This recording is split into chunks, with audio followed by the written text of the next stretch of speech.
इस किताब को लिखा है रमित सेठी ने और ऑथर ने आपको सिंपली कुछ टेक्निक्स बताई कि आप अमीर कैसे बन सकते हैं ऐसे। सो बात कर लेते हैं कुछ टेक्निक्स के बारे में या फिर कौन से सिंपल मेथड्स के बारे में ऑथर ने बात की है ये वाली पर्टिकुलर किताब के अंदर। शॉल वी ना अज्यूम कर लो कि आपकी मंथली इनकम है 20,000। सो ऑथर ने आपको सिंपली यही बोला है कि 20,000 रुपीज़ के अंदर से आपको 60% इनकम को यूज़ करना है आपके फिक्स्ड एक्सपेंसेस के लिए, यानी कि जो आपके नीड्स हैं वो हो सकता है आपके घर का रेंट, इलेक्ट्रिसिटी का बिल, आपका इंटरनेट का बिल, या फिर जो आपके घर के अंदर राशन आता है उसका बिल, या फिर दूसरी कुछ चीज़ें जो आपको चाहिए ही होगी हर मंथ। उसको आप मना नहीं बोल सकते कि नहीं यार मैं खाना नहीं खाऊंगा, मैं ये नहीं करूँगा, ऐसा मना नहीं कर सकते। वो चीज़ के अंदर आप अपनी इनकम का 60% स्पेंड कर सकते हैं। और उसके अलावा आपकी इनकम का 20% आपको सेव करना पड़ेगा बैंक अकाउंट के अंदर। और कौन से बैंक अकाउंट के अंदर? सेपरेट बैंक अकाउंट, यानी कि जहाँ पर आपकी सैलरी आती है वो अकाउंट नहीं, एक दूसरा अकाउंट बना लो बैंक का, जो भी आपके मनपसंद बैंक है उसके अंदर, और वहाँ पर आपकी इनकम का 20% हर मंथ उस बैंक अकाउंट के अंदर आप ट्रांसफ़र करना शुरू कर सकते हैं। और वो हो गया आपका इमरजेंसी फंड, यानी कि फ्यूचर के अंदर अगर आपको पैसे की ज़रूरत पड़ी तो आपको किसी से मांगने की ज़रूरत नहीं पड़ेगी, या फिर किसी को बोलने की ज़रूरत नहीं पड़ेगी कि यार मुझे इतने पैसे दे देना, मैं नेक्स्ट मंथ मेरी सैलरी आएगी उसके अंदर से तुझे दे दूंगा। ऐसा आपको मांगने की ज़रूरत ना पड़े या फिर कुछ बेचने की ज़रूरत ना पड़े। दैट्स वाई आपको कुछ पैसे सेव करने पड़ेंगे और रखने पड़ेंगे आपके सेपरेट बैंक अकाउंट के अंदर। और अगर वो बैंक अकाउंट के अंदर पैसे थोड़े से ज़्यादा हो जाते हैं, 1 लाख 2 लाख हो जाते हैं, तो आप उस पैसे की FD बना सकते हैं और FD का कुछ रिटर्न आपको देखने को मिल जाएगा। और FD कुछ ऐसी बनवाना जिससे अगर आप उस FD को तुड़वाएं तो वहाँ पर बहुत ही ज़्यादा पैसे पे करना ना पड़े या फिर कुछ चार्जेस ना लगे। ऐसे FD के अंदर पैसे को इन्वेस्ट कर सकते हैं। नाउ यहाँ पर आपकी इनकम का 10% आपको स्पेंड करना पड़ेगा अपने ऊपर, यानी कि अपने आप को भी खुश करना ज़रूरी है। सो अगर आपको कोई भी चीज़ को बाय करना था, किसी को कुछ गिफ्ट देना था, या फिर दूसरी कोई भी चीज़ को देखना था, बाय करना था, जो भी करना था, उसके अंदर आप अपनी इनकम का 10% डाल सकते हैं बिना गिल्टी फील हुए। यानी कि 20,000 का 10% हो गए 2,000, जहाँ पर भी आपको डालना है वो डाल सकते हैं, इन्वेस्ट कर सकते हैं, स्पेंड कर सकते हैं, या फिर किसी को दे सकते हैं जिसको ज़रूरत है उनको, अपने वाइफ को, अपने बेटी को, या फिर किसी को भी बिना गिल्टी फील हुए। बिकॉज पैसे कमाते हैं किसके लिए? फैमिली के, अपने लिए, तो अपने आप को भी खुश रखना ज़रूरी है। दैट्स वाई रमित सेठी ने आपको सिंपली यही बोला कि यार कुछ ना कुछ अपने ऊपर भी स्पेंड करो और अपने आप को खुश रखो, ना कि यार खच्चर की तरह या फिर रोबोट की तरह हर मंथ काम करते जाओ। और रिमेनिंग 10% आपकी इनकम का आपको कहाँ पर डालना है? इन्वेस्टमेंट के अंदर। और इन्वेस्टमेंट कहाँ पर करना है? For example stock market, mutual fund, या फिर ऑफकोर्स क्रिप्टो करेंसी, या फिर दूसरी कोई भी जगह पर जहाँ पर आपको लगता है कि नहीं यार मेरे पैसे सेफ रहेंगे, वहाँ पर आपको आपके कुछ पैसे को इन्वेस्ट करना है। यानी कि 5%, 10%, जितना भी आपको कंफर्टेबल लगे, या फिर जितनी भी पैसे के अंदर आपकी लाइफ कंफर्टेबल चल जाए। और उसके अलावा जो भी पैसे बचते हैं उसको आप इन्वेस्ट करते हैं स्टॉक मार्केट के अंदर या फिर दूसरी कोई भी जगह पर।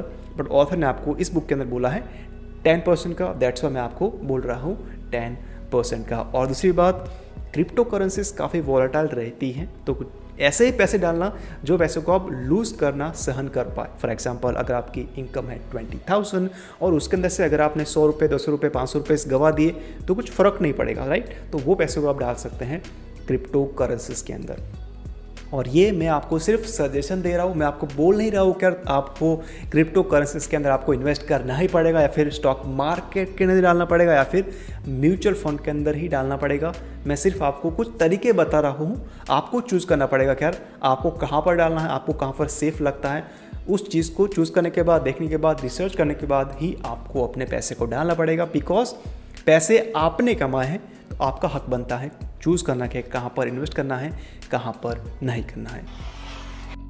ना दूसरी चीज़ मुझे काफ़ी पसंद आई थी जो ऑथर ने बताई थी इस बुक के अंदर, और वो थी कि जितना भी आप खर्चा करते हैं दिन के अंदर, मंथ के अंदर, या फिर साल के अंदर, या फिर आपकी लाइफ टाइम के अंदर, उसको आप लिखना शुरू कर दो। वो हो सकता है फिजिकल नोटबुक के अंदर या फिर ऑनलाइन एक्सेल शीट के अंदर, बट आपको लिखना शुरू करना पड़ेगा। 10 रुपये स्पेंड करते हैं, 1 रुपया भी स्पेंड करते हैं, तो वो सब कुछ लिख सकते हैं अपनी एक्सेल शीट के अंदर। और जब मंथ ख़त्म हो जाता है तब आपको देखना पड़ेगा कि यार आपने पैसे कहाँ कहाँ पर इन्वेस्ट किए, स्पेंड किए, वेस्ट किए, वो सब कुछ। सो नेक्स्ट मंथ आने के बाद आप वो सारे के सारे मिस्टेक को दोबारा ना दोहराए। फॉर एग्जांपल काफ़ी सिंपल मेथड रहती है एक्सेल शीट, उसको आप ओपन करो, या फिर गूगल शीट्स को भी आप ओपन कर सकते हैं। वहाँ पर लिख सकते हैं कि मैंने 10 रुपये इस चीज़ के अंदर स्पेंड किए, वेस्ट किए, इन्वेस्ट किए, वो सब कुछ रख सकते हैं। या फिर मंथ का इतना खर्चा हुआ घर के अंदर, इतने का बैलेंस करवाया, इतने की इलेक्ट्रिसिटी का खर्चा आया, इतने की राशन पानी आया, वो सब कुछ आप लिख सकते हैं एक्सेल शीट के अंदर। और वहाँ पर आप रकम रख सकते हैं, इतना इतना हुआ, इतना टोटल हुआ, इतना इन्वेस्ट किया, इतना स्पेंड किया, वेस्ट किया, वो सब कुछ।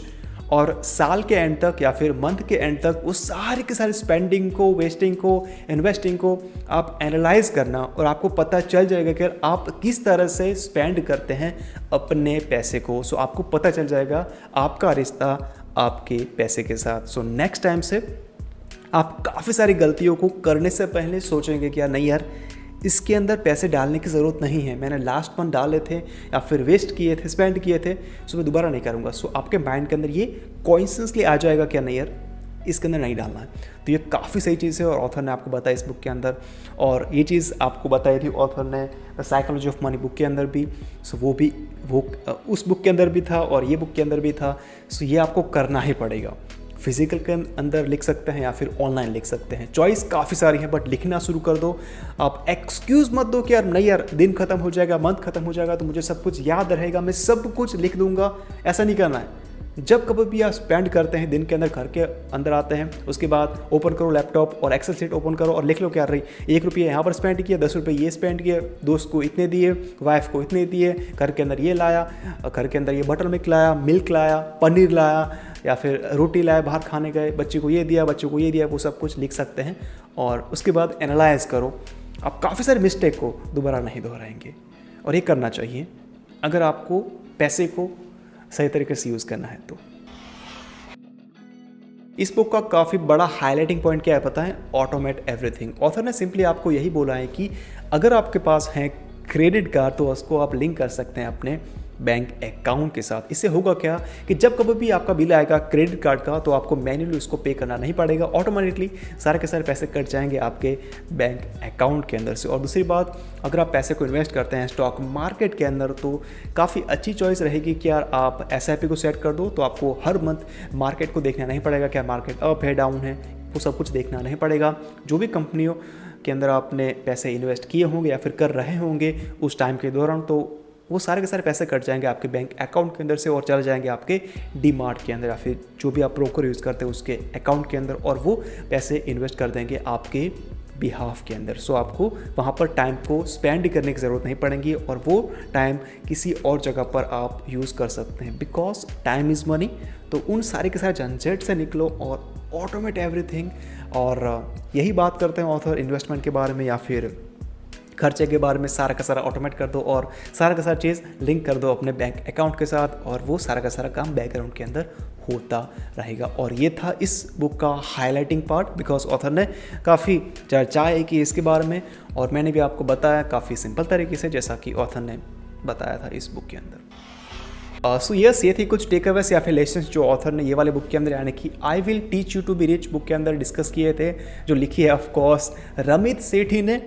अमित सेठी एंड रमित सेठी काफ़ी सिमिलर हैं, सो बोलने में काफ़ी दिक्कतें आती हैं। दैट्स वाई बाद के अंदर ऑथर को ही रेफ़र करेंगे, रमित सेठी को हम रेफ़र नहीं करेंगे। सो ये बुक काफ़ी एडवांस लेवल की नहीं है, काफ़ी सिंपल बुक है यार। अगर आपने कुछ फाइनेंस की बुक पढ़ के रखी या फिर पर्सनल फाइनेंस की बुक पढ़ के रखी है, फॉर एग्जांपल हमने काफ़ी सारी शेयर करके रखी, देख सकते हैं पीछे सारा का सारा फाइनेंस का बुक ही है जो आपको दिख रहा होगा। For example rich dad and poor dad, the psychology of money, या फिर दूसरी भी काफ़ी सारी बुक हमने जो रखी है, ये सारे के सारे पढ़ के रखी है। तो ये वाले बुक को पढ़ने की ज़रूरत नहीं है या फिर आपको टाइम वेस्ट करने की ज़रूरत नहीं है इस बुक को बाय करने के बाद, उसके बाद पढ़ने के बाद। सो ये आप स्किप कर सकते हैं। कुछ एक्स्ट्रा ऑर्डिनरी नॉलेज शेयर नहीं किया है रमित सेठी साहब ने, सो स्किप कर सकते हैं। बट स्टिल अगर आपको लगता है कि यार तू सारी की सारी चीज़ें झूठ बोल रहा है, तुझे कुछ पता नहीं है, पढ़ने के बारे में क्या ही बात कर रहा है ये सब कुछ, सो ऑफ कोर्स आप बाय कर सकते हैं ये वाली बुक को। और बाय कहाँ से करेंगे? बाय कर सकते हैं अमेज़ॉन के ऊपर से, लिंक प्रोवाइड कर दूंगा डिस्क्रिप्शन के अंदर, और बाय कर लेना और बाय करने के बाद पढ़ लेना और उसके बाद कमेंट करना कि यार बुक कैसी लगी, कमेंट कर लेना। एंड दूसरी बात, अगर आपको डाउट को क्लियर करना था फर्दर तो क्या कर सकते हैं, आप विजिट कर सकते हैं bookstock.com। मैंने वहाँ पर एक आर्टिकल लिखा था ये वाली बुक के बारे में इन डेप्थ के अंदर, सो वो आर्टिकल को पढ़ लेना, कुछ आइडिया हो जाएगा ये वाले पर्टिकुलर बुक के बारे में, बट वो आर्टिकल होगा इंग्लिश के अंदर, सो वो देख लेना। सो ये थी कुछ चीज़ें जो हमने डिस्कस की ये वाले बुक के बारे में। आशा करते हैं जो भी हमने बातें की वो पसंद आई होगी, अगर आती है तो लाइक कर सकते हैं, नहीं आती तो डिसलाइक कर सकते हो, बट मुझे बताना यार कमेंट सेक्शन के अंदर कि यार वीडियो काहे डिसलाइक किया। सो हम आने वाले वीडियोज़ के अंदर इसको इंप्रूव करेंगे डेफिनेटली। सो बता सकते हैं कमेंट सेक्शन के अंदर। और अभी क्या करते हैं, हम मिलते हैं अगले वीडियो के अंदर। तब तक के लिए bye bye, have a freaking great day.